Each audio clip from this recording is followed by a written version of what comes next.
Hi everyone, thank you so much for tuning in to Page 3 here at News 9. I'm your host Sakshi Singh Litoria here to serve you everything entertainment. So without any further ado, let's directly go towards our first segment, which is Nostalgia Nuggets.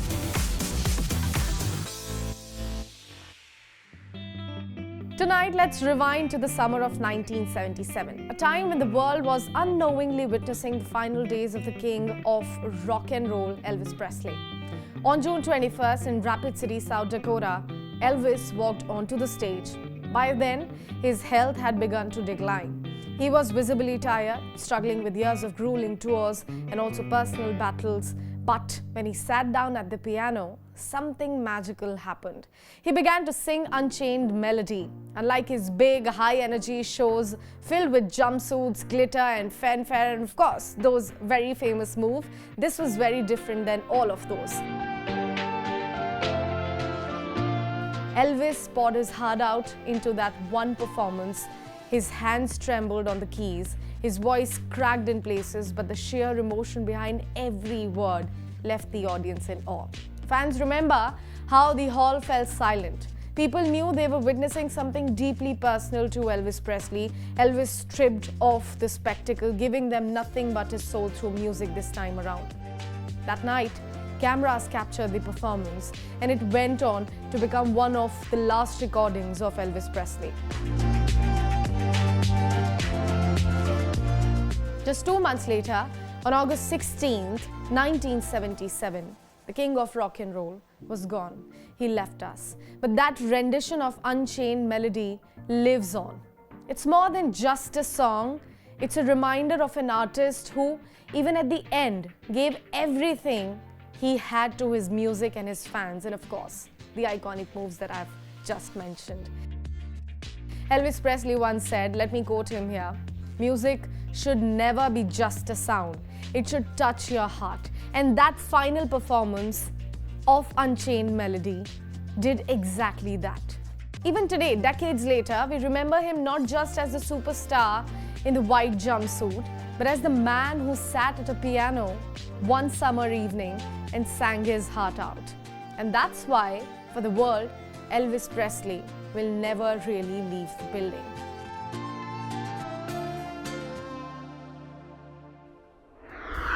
Time for our second segment, which is Popcorn Pick of the Week. This time around, I hope that you have already watched The Summer I Turned Pretty. But if you have not, these are a couple of reasons why I'm suggesting you that relax back on your sofas, on your beds, and do binge on this show.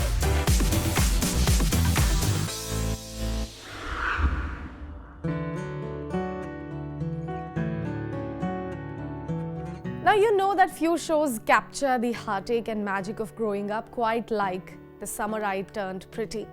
Adapted from Jenny Han's best-selling trilogy, the series is more than just a teen romance. It's nostalgic, sun-soaked journey through first loves, complicated friendships, and the bittersweet moments of growing up. Okay, so those who have read the book already know the ending. For rest of us, Instagram and social media has already spoiled it with numerous Team Conrad and Team Jeremiah videos. But still, every new episode is worth the wait, right? We all wait for that new Wednesday. For those unversed, the story's core is Belly, caught in a love triangle between the Fisher brothers, Conrad and Jeremiah Fisher. But beyond the romance, the show beautifully explores family bonds, grief, self-discovery, and the messy, unforgettable emotions of summer. It's tender yet dramatic in nature, comforting yet thrilling, like reliving your own teenage summers. Seaside setting, the warm cinematography, and a soundtrack packed with Taylor Swift, Olivia Rodrigo, Blackpink, and indie gems make it impossible not to get swept away. Every episode feels like a hazy summer memory you do not want to end. In fact, we all crave a good romantic series once in a while, right? With relatable characters in The Summer I Turned Pretty, emotional highs and lows, and heartfelt storytelling, the series hits a sweet spot between comfort and drama. It's a kind of show that makes you laugh, it makes you cry, and also remember your own summers of love and friendship. So if you're searching for a binge that equals parts heart, nostalgia and also escapism, The Summer I Turned Pretty is the perfect pick. It's not just a show, it's the summer that you will want to live in over and over again. Now it's time for Entertainment Wrap of the Week, where we bring you the top entertaining headlines from the nation and across the globe.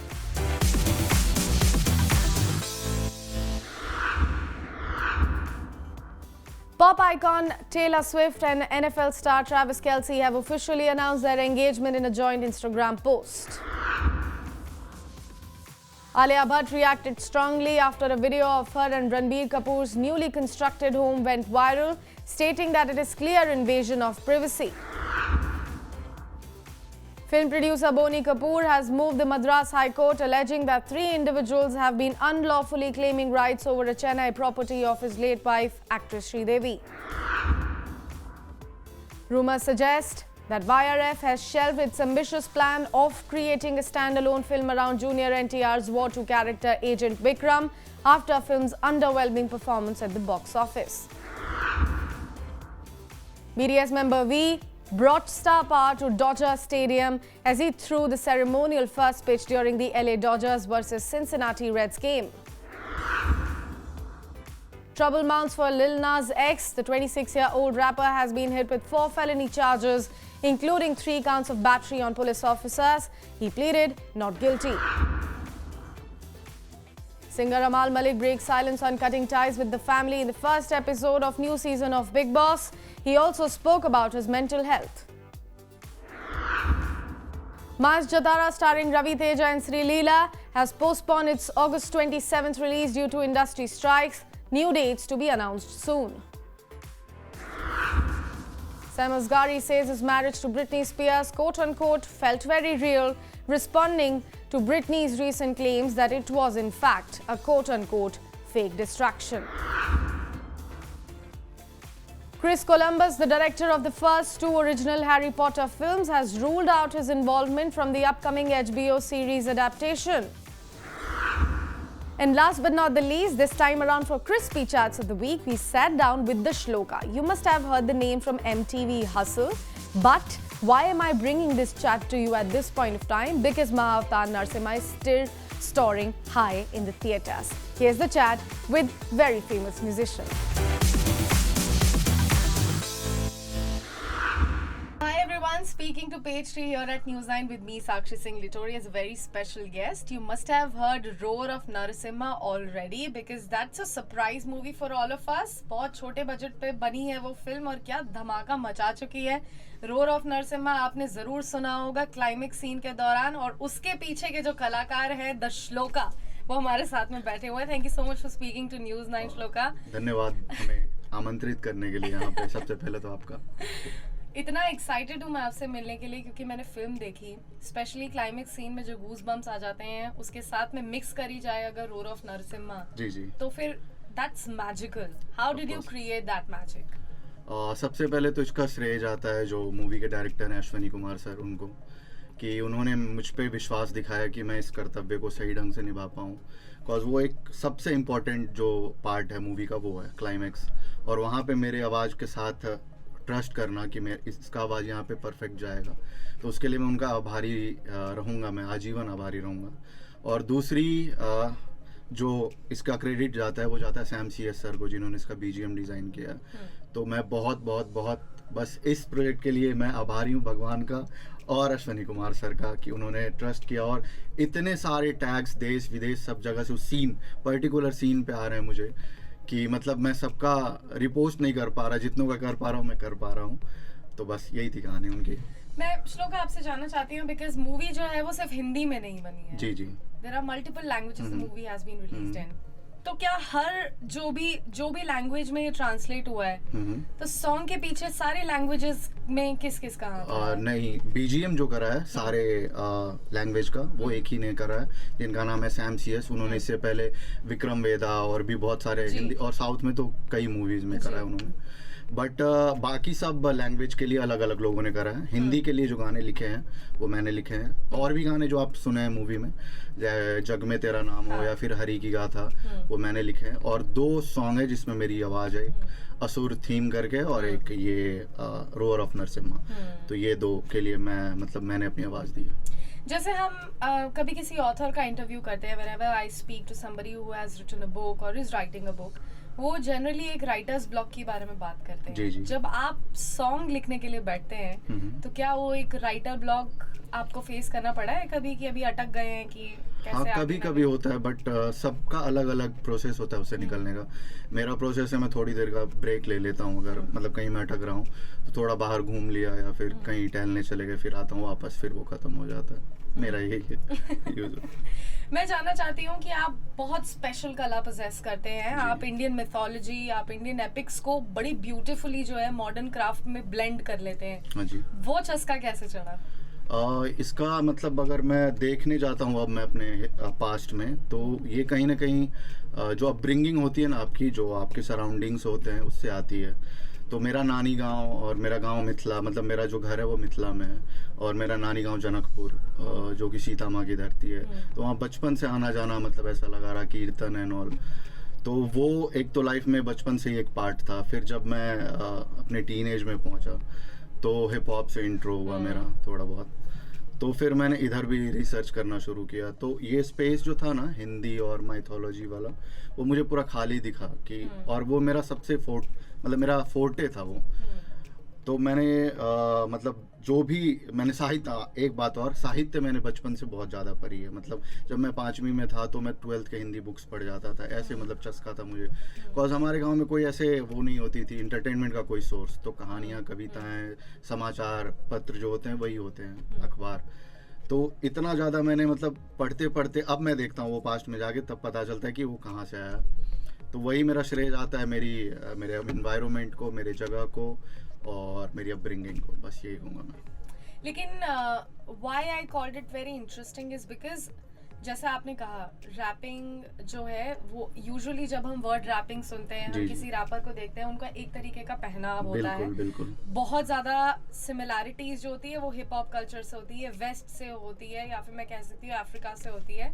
लेकिन आपका पहनावा बहुत different है। मैं रुद्राक्ष देख सकती हूँ, आपने जो स्कार्फ अपना ओढ़ा हुआ है, आप काफी स्पिरिचुअल भी दिखाई देते हैं। तो वो जो इंडियननेस में उसको कन्वर्ट करने वाली कला थी, मैं उस बारे में जानना चाहती हूँ कि उसको देखते हुए अब इंडिया का रैपिंग में फ्यूचर आप कैसे भावते हैं? For sure. सबसे पहले तो उस बात पे चलते हैं कि बाकी रैपर्स, तो जब ये मैं शुरू कर रहा था तब मैं देख रहा था कि जो मोस्टली रैपर्स हैं 90% सब एक ही तरह की बातें कर रहे हैं, एक ही तरह की चीज़ें कर रहे हैं सब। वहाँ उसमें इंडियननेस की कमी थी कहीं ना कहीं।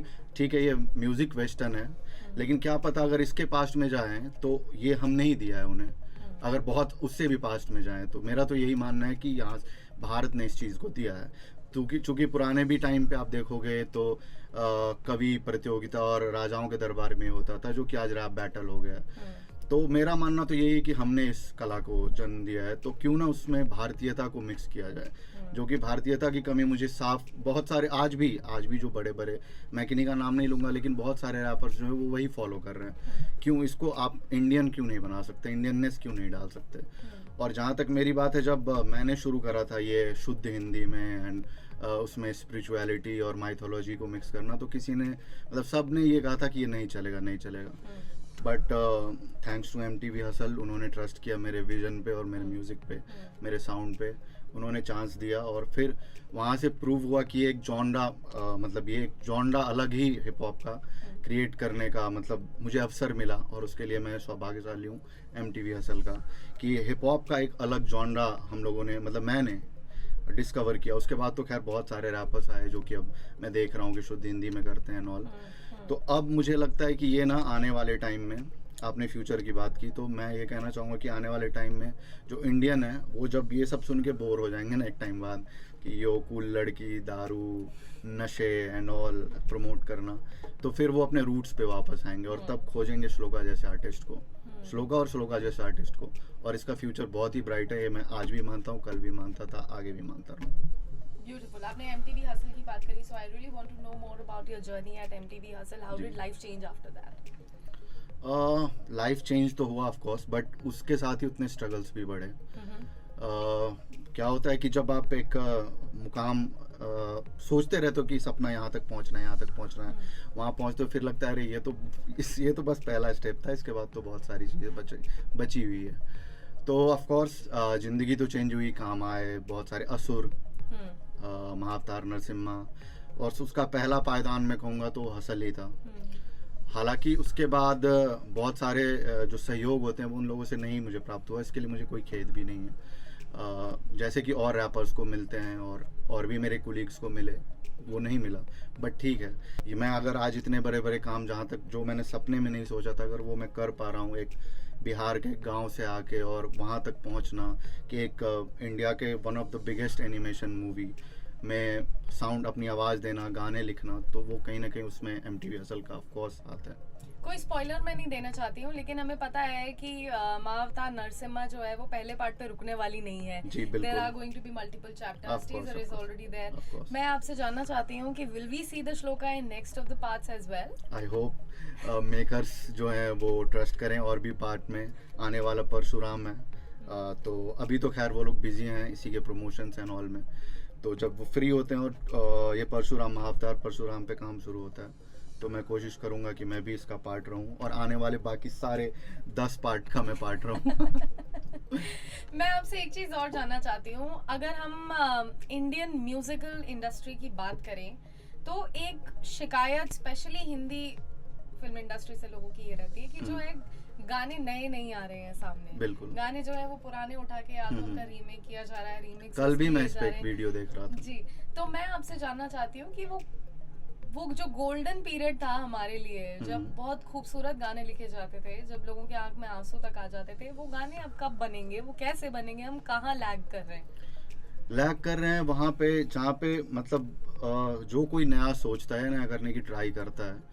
मैंने इतने 5-6 साल ये रह के देखा है इस इंडस्ट्री में कि उस पर शुरू में पता नहीं क्यों लोग ट्रस्ट नहीं करते हैं कि एक फार्मूला सेट हो गया है कि ये चल रहा है, ये, और वो उन्हीं के माथे में है, जबकि 1000 बार ऑडियंस ने इस चीज़ को ब्रेक करा है कि ऐसा नहीं है। अगर आप कुछ नया लेके और अच्छा लेके आओगे तो लोग एक्सेप्ट कर रहे हैं, बट जो बैठे हुए ऊपर लोग हैं वो उन्होंने मान लिया कि यही चलता है, यही चलता है, यही परोसते रहो। हालांकि मैं इसमें बिलीव नहीं करता। मैं हमेशा ही जो लोग मेरे से एक्सपेक्ट करते हैं, मैं अपने लिए गाने बनाता हूँ जो मुझे अच्छा लगता है, बाद में वो ऑडियंस को अच्छा लगता है। तो मैं तो हमेशा अपने तरफ से ट्राई करता रहूँगा कि क्या से क्या मैं नई और अच्छी चीज़ें जिसमें भारतीयता, अपनी संस्कृति, अपनी भाषा सब कुछ हो, वो मैं परोस सकूँ लोगों के बीच। एज ए म्यूजिशियन सबसे बड़ा चैलेंज इस इंडस्ट्री में क्या है? एज अ म्यूजिशियन तो मैं नहीं कह पाऊँगा क्या चैलेंज है, मैं अपने बारे में कह पाऊँगा कि मेरे लिए क्या चैलेंजेस हैं इसमें।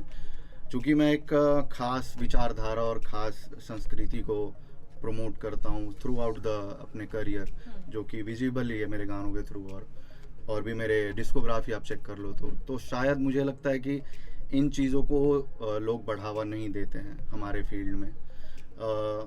मेरे एक बात मैं आपको वाकया शेयर करना चाहूँगा। MTV हसल का सीज़न 4 आया था, उसमें मेरे क्रू का एक बंदा, जहाँ से हमने शुरू करा था, 5 ट्रिक्स नाम है, वहाँ का एक बंदा मैंने सजेस्ट करा था MTV वालों को, तो उसने वहाँ पे परफॉर्म किया और शुद्ध हिंदी में परफॉर्म किया एक एपिसोड में।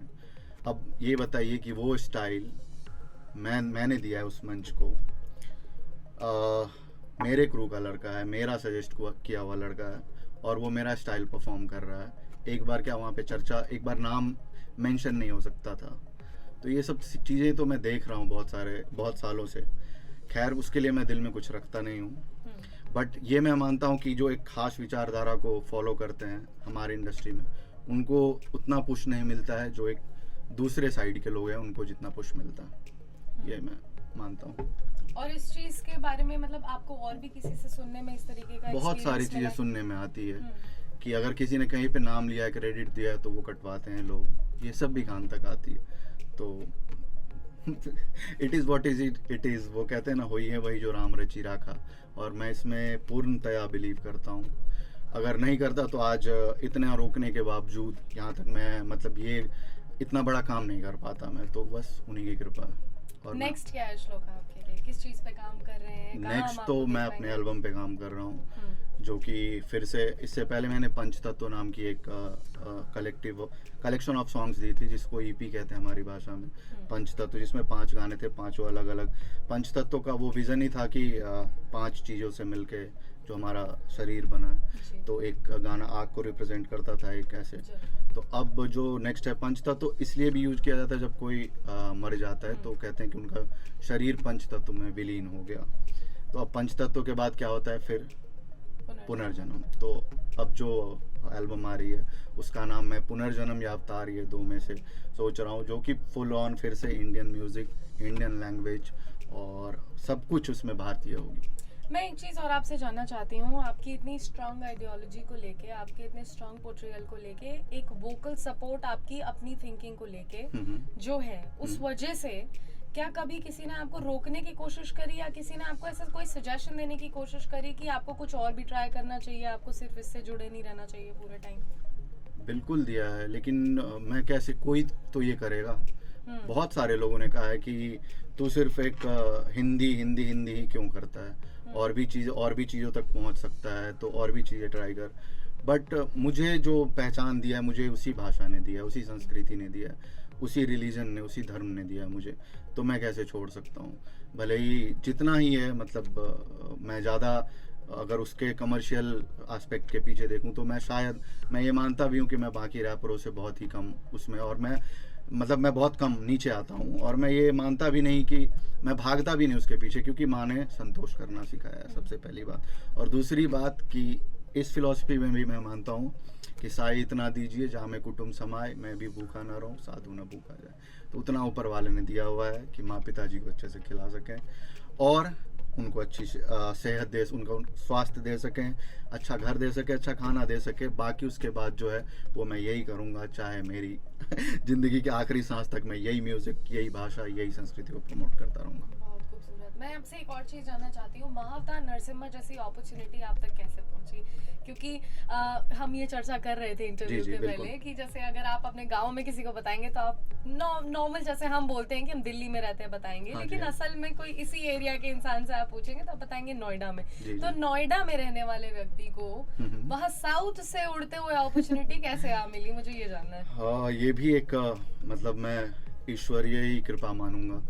शायद उन्होंने, अश्वनी कुमार जो हैं, सारा श्रेय मैं उनको देना चाहूँगा।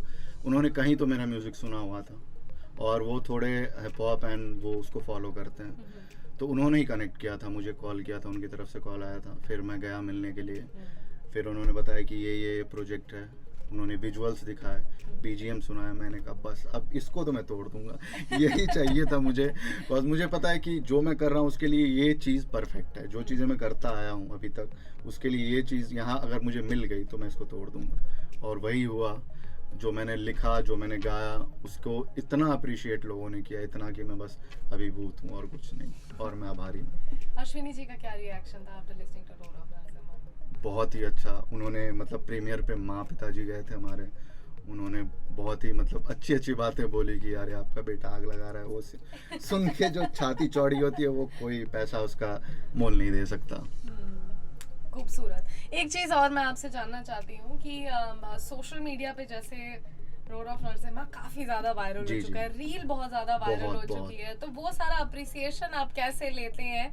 और मैं आपसे ये भी जानना चाहती हूँ क्योंकि आजकल हम देखते हैं ना कि कोई एक म्यूजिक जो है वो सोशल मीडिया के थ्रू एकदम वायरल हिट हो जाता है, और फिर उसके बाद शायद उस गाने के थ्रू ही मूवी भी चल जाए, ये भी कोई बहुत सारी मूवीज के साथ। हाँ। तो उस एप्रिसिएशन को बस मैं आशीर्वाद के तौर पे लेता हूँ, और क्या ही मतलब बहुत सालों का संघर्ष है ये कि आज इतना अगर लोग पसंद कर रहे हैं। वो रातों रात, भले ही गाना रातों रात वायरल हुआ हो, लेकिन ये रातों रात नहीं हुआ, इसके पीछे बहुत लंबी जर्नी है। तो बस मैं आपके इन सारे जो रील्स बन रहे हैं, जो टैग कर रहे हैं, उनको मैं एक आशीर्वाद के तौर पे ही लेता हूँ। महाअवतार नरसिम्हा की सक्सेस के पीछे क्या कारण है, आप मुझे बताइए, क्योंकि मूवी तो काफी छोटे बजट पे बनी हुई है, लेकिन जिस तरीके से उसने बॉक्स ऑफिस पे परफॉर्म किया है, हम जानते हैं एनिमेशन फिल्म में कोई प्रमोशंस के लिए तो बाहर नहीं जा सकता है। मूवी जो वर्क की है वो सोली वर्ड ऑफ माउथ के बेसिस पे की है। बिल्कुल बिल्कुल। क्या कारण है कि इतना अच्छा चल रही है? बस वही भारतीयता। मेरे हिसाब से तो एक ही रीजन है उसमें कि जो भारत की पहचान है, जो भारत का हिस्ट्री है, जो भारत का गौरव है, उसको उन्होंने प्रॉपर और ईमानदार वे से उसको प्रेजेंट किया और लोगों को ये बहुत ही ज़्यादा पसंद आया। और मेरे लिए इस प्रोजेक्ट में जुड़ना भी एकदम सेम, जो मेरी विचारधारा, जो मेरा विज़न है मेरे म्यूज़िक को लेके, वो एकदम फुलफिल हो रहा था तभी। मतलब एकदम कहते हैं ना कि एक सारी वो फुल सर्कल हो जाना, वो सर्कल हुआ है मेरे साथ। तो जो मेरा विज़न था वो इस मूवी का, अश्विनी सर का विज़न था कि इतने सारे इंडियंस है, कैसे नहीं देखेंगे अगर हम अच्छी चीज़ें, उनकी संस्कृति की चीज़ें उनकी भाषा में और ईमानदार एक एफर्ट के साथ देते हैं। मैं मानता हूँ और सर ने भी एक्सेप्ट किया है कि अभी एनिमेशन में कुछ कमियां हैं और बहुत बेस्ट एनिमेशन अगर हम विदेश के मूवी से जाए और फॉरेन के अलग अलग देशों के मूवी से लेने जाएं तो हमारा एनिमेशन कम है, लेकिन उसके पीछे जो इंटेंट है और जो भावना है बनाने की वो प्योर थी। और आई थिंक वही लोगों ने देखा और वही लोगों के दिल तक पहुंचाया और इसको इतना सारा प्रेम मिला। That's really amazing, shloka. जाने इतनी नहीं दूंगी आसानी से मैं आपको, क्योंकि आप मेरे सामने बैठे हैं। 2 लाइन अगर मैं आपसे ना सुनूं, जी जी नरसिम्हा बिल्कुल। नर नर नर नर नर नर नर सिंहा नमः, नर नर नर नर नर नर नर सिंहा नमः। रूप ये प्रचंड सारे नष्ट हुए दुष्ट जन, सिंह की ये गर्जना से भस्म हुए धूर्त सब। धड़ से होगा सर अलग, टुकड़े होंगे अतड़ियों के, हरि हुए उग्र रे हरि हुए रुद्र। वाह Shloka, thank you so much for Thank you. Speaking to Thank you so news much. 9। आप जब बोल रहे थे मुझे गूज़बम्प्स आ गए। थैंक यू सो मच हमसे बात करने के लिए। That's all we have to pack it up on the show this time around, but do stay tuned. I will see you next week with much more entertainment right on the other side.